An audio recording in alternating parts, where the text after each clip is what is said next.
और यारो, कुछ लोग रोज गोश्त खाते हैं। कुछ घर ऐसे हैं कि अगर चावलों में गोश्त पड़ भी जाए ना तो सारे बच्चों को बोटियां नहीं मिलती। उन घरों में बच्चे ना गोश्त के लिए लड़ते हैं कि मैंने बोटी खानी या मैंने बोटी खानी, और बाप परेशान, गरीब, कमजोर दूर बैठ के देखता है कि मेरी जेब में ज्यादा पैसे होते तो मैं ज्यादा गोश्त लाता। ऐसा ना हो कि हम मिलाद शरीफ पे ज्यादा गोश्त डाल के चावल हमने पकाए हुए हों और उसे पता हो कि आज बैठा के एजाज के साथ रोटी खिलाई जाएगी, तो अपने तीनों बच्चे गरीब आदमी साथ ले आए और उसका 3-4 साल का बच्चा जब उसे 3-4 बोटियां इकट्ठी मिले तो अपने अब्बा जी से पूछे, अब्बा जी आज खैर है, आज बड़ा गोश्त मिल रहा है, खैर है? तो फिर तुझे मिलाद सिखाना नहीं पड़ेगा, पढ़ाना नहीं पड़ेगा, बताना नहीं पड़ेगा।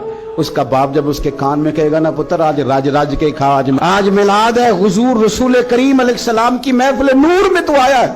और सुने नबी करीम ने क्या फरमाया। हुजूर फरमाने लगे, जो भूखे को खाना खिलाएगा ना, अल्लाह कयामत के दिन उसे जन्नत के फल खिलाएगा।